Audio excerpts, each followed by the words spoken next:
প্রিয় দর্শক, আসসালামু আলাইকুম। সবাইকে প্রীতি ও শুভেচ্ছা জানিয়ে শুরু করছি আমাদের আজকের প্রতিবেদন। তো দর্শক, আজ আমরা আছি রাজধানীর তেজগাঁয়ে। জায়গাটার নাম হচ্ছে আপনার সাউদার্ন সিএনজি পাম্পের গলিতে। এখানে একজন বৃদ্ধ লোক আছে, তার পাশে একজন তার অসহায় কন্যা আছে। সে মূলত চায়ের দোকানদারি করে তার জীবিকা অর্জন করে থাকে। আমরা তার জীবনের গল্প শুনবো এবং আপনাদের মাঝে আমরা তার জীবনের গল্পটি তুলে ধরবো। আসসালামু আলাইকুম আঙ্কেল। আঙ্কেল সালাম দিয়েছিলাম। কেমন আছেন আঙ্কেল আপনি? আঙ্কেল আপনার ফ্যামিলিতে সদস্য কয়জন? 8 জন। তো কিভাবে আপনার সংসারটা চলে? আপনার জীবনের গল্পটা আমাদেরকে বলেন। আপনার ফ্যামিলিতে সদস্য 8 জন। কয় ছেলে কয় মেয়ে আপনার? 2 ছেলে, 1 ছেলে মারা গেছে। কিভাবে মারা গেছে? ক্যান্সার রোগ হয়েছে। ক্যান্সারে মারা গেছে। আচ্ছা, তাহলে আপনার এখন বর্তমান কয়জন সদস্য? এখন 8 জন। এখন 8 জন। আচ্ছা, কিভাবে একটু বলেন না গল্প আকারে আমাদেরকে। 3 বউ আর 2 ছেলে। 3 বউ মানে 3 ছেলের বউ? হ্যাঁ, 3 ছেলে কি বিয়ে শাদী করাইছেন? আচ্ছা আচ্ছা। তো আপনার 3টা ছেলে থাকতে আপনি এই বৃদ্ধ বয়সে কেন এই ফুটপাতে চায়ের দোকানদারি করেন? চলে না সংসারে, বুঝলেন না? এরা দেশে বেশি বা এরা সংসারে চলে না। আপনার ছেলেরা কি আপনাকে সাহায্য এবং সহযোগিতা করে না? মানে এরা পারে, যা পারে তা করে আর কি। যা পারে তাই করে। চাচি কি করে? ওই চাকরি করে। হাতি দিলে চাকরি করে। আপনার এই যে পাশের মেয়েটা আমরা দেখতেছি, এটা কি আপনার মেয়ে? আচ্ছা, উনি কি করে? আপু তুমি কি করো? আপু তুমি কি করো?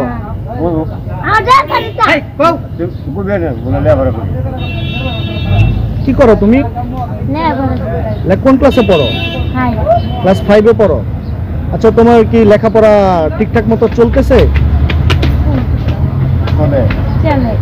ঠিকঠাক মতো চলে? তুমি ঠিকঠাক মতো লেখাপড়া করতে পারতেছো? টাকা পয়সার অভাবে লেখাপড়া করতে পারতেছো না নাকি না কোনটা?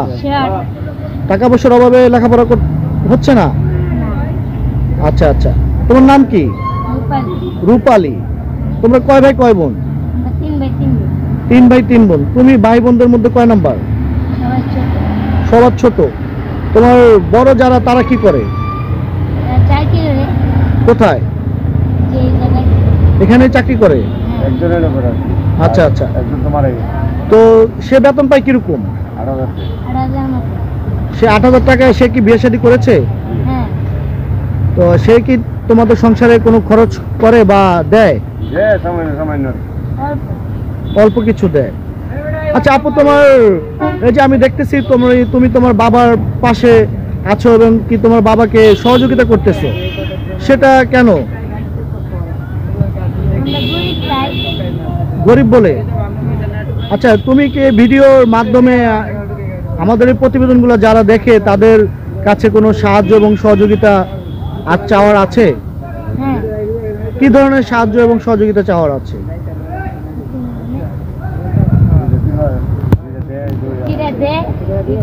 আচ্ছা আচ্ছা। তো তোমার সঙ্গে যদি কেউ যোগাযোগ করতে চায় তাহলে কিভাবে সম্ভব হবে? মোবাইল নাম্বারটা কি মুখস্থ আছে তোমার? আচ্ছা, তুলে দিতে পারবা? তাহলে নাম্বারটা দাও। আমরা প্রিয় দর্শক, আমরা দেশের আনাচে কানাচে অলিতে গলিতে যে অসহায় যারা আছে বেছে বেছে অসহায় মানুষের প্রতিবেদন করে থাকি, তেমনি আজ এসেছি তেজগাঁওয়ে।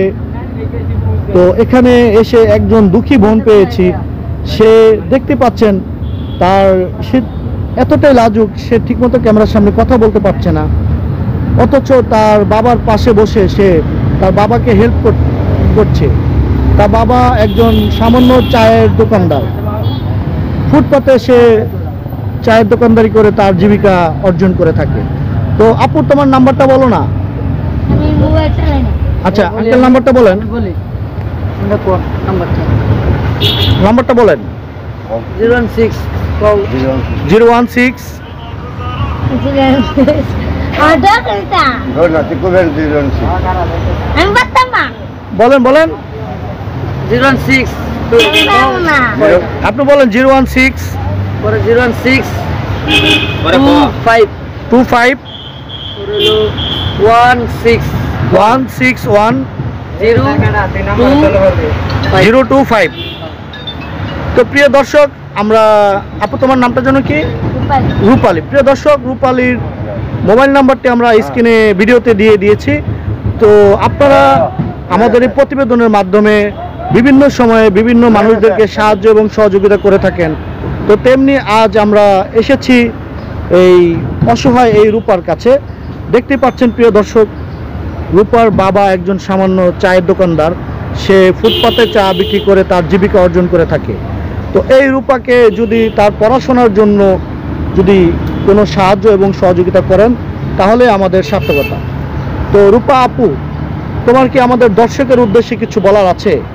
আমাদের এই প্রতিবেদনগুলো যারা দেখে তাদের উদ্দেশ্যে কিছু বলার আছে? বলার আছে। দর্শক, রূপা আসলে একটু লাজুক মেয়ে, সে ক্যামেরার সামনে কখনো কথা বলেনি। তো আজকে হঠাৎ পথ দিয়ে যাওয়ার পথে তো দেখতে পেলাম, সেজন্য প্রতিবেদনটা করতে এসেছি। তো অসুবিধা নেই, আপু নামটা বলো। রূপালী। তো আমাদের দর্শকের উদ্দেশ্যে কিছু বলার আছে? কি কি বলার আছে বলো।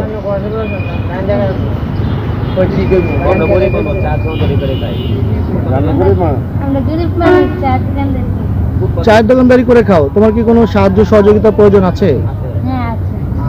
কি ধরনের সাহায্য চাও? কি ধরনের সাহায্য চাও? লেখাপড়া করতে চাও। আচ্ছা, লেখাপড়া করে তুমি ভবিষ্যতে কি হতে চাও? তোমার স্বপ্ন কি?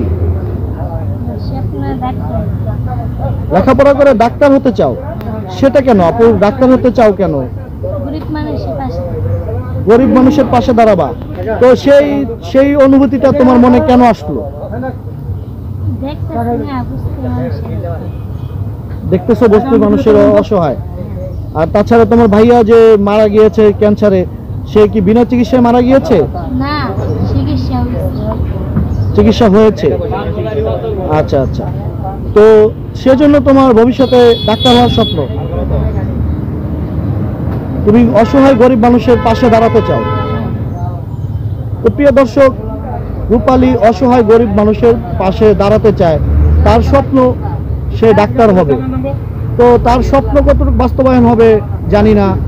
আল্লাহ তাআলা তার স্বপ্ন পূরণ করুক, দোয়া রইল। আঙ্কেল, আপনার কিছু বলার আছে? আর কি বলবো বাবা, এটা তো যা দিবার দিলে আমরা তো লম্বা করে। আমাদের এই প্রতিবেদনের মাধ্যমে আপনি কি কারো কাছে কোনো সাহায্য এবং সহযোগিতা চান? সাহায্য তো যেহেতু তো চাই হই, তিনি চলতে পারি। এই সংসার তো চলে না, সাবান দিচ্ছে। আচ্ছা, আপনার এই ফুটপাতে চায়ের দোকানদারি করে রোজ কত টাকা আয় হয়? মনে করে আয় তো থেকে সমান সমান থাকতাম পারি আর কি, তাই না? তাই না? তুই না সমান সমান তা দিয়ে কি আপনার সংসার চলে? মানে আপনি যা আয় করতেছেন এই ফুটপাতে চায়ের দোকানদারি করে, তা দিয়ে কি আপনার সংসারটা ঠিকমতো চলে? কিরকম চলতাম পারি আর কি। আপনার সংসারটা অনেক বড়। জি, কিরকম মানে সংসার চালাই যাবো। আচ্ছা, তো যদি কেউ আপনাকে এসে সাহায্য এবং সহযোগিতা করতে চায় তাহলে কিভাবে আসবে? ঠিকানাটা একটু বলা যাবে? এই জায়গাতে লই পাইব। এই জায়গাটার নাম কি? পেপসি গল্লি। কোন জায়গায়? তেজগাঁও পেপসি গল্লি, জি, সাউদানের গল্লি, সাউদান সিএনজি পাম্পের গল্লি। আচ্ছা আচ্ছা। তো আপনি যে আপনার ফ্যামিলিতে 7 জন সদস্য, 8 জন সদস্য, 8 জন সদস্যর মধ্যে আপনার সংসারে হালটা ধরার মতো কেউ নেই? না, আর হাল ধরার নাই তো। হালটা ধরার মতো আর কেউ নেই? একমাত্র আমি হই। একমাত্র আপনি? আপনারা থাকেন কোথায় আঙ্কেল? আপনার বাসা কোথায়? কুলিপাড়া। কুনিপাড়া। মানে কুনিপাড়াটা কোথায়? কোথায় এটা? হাতের ঝিল কুনিপাড়া। তো সেখান থেকে এসে এখানে আপনি চায়ের দোকানদারি করেন। আচ্ছা, এখানে এই যে চায়ের দোকানদারি যে করেন, আমরা তো জানি অনেক সময় ফুটপাতে চায়ের দোকানদারি করতে হলে পুলিশকে বা এই অনেক সময় অনেক লোকদেরকে চাঁদা দিতে হয়। আপনি কি কাউকে কোনো চাঁদা দেন? কোনো টাকা পয়সা দেন কাউকে? না আমি বেগম করি কাউকে কোনো টাকা পয়সা দেন না? না আচ্ছা আচ্ছা, তাহলে দিছি বই ভালো লাগে তো দেবাগের থেকে তো দিছি বই ভালো লাগে বুঝলেন না আচ্ছা আচ্ছা, সবাই মায়া করে সবাই মায়া করে। সবাই মায়া করে। তো আপু, আমরা শেষ পর্যায়ে চলে এসেছি, তোমার শেষমেশ কিছু বলার আছে?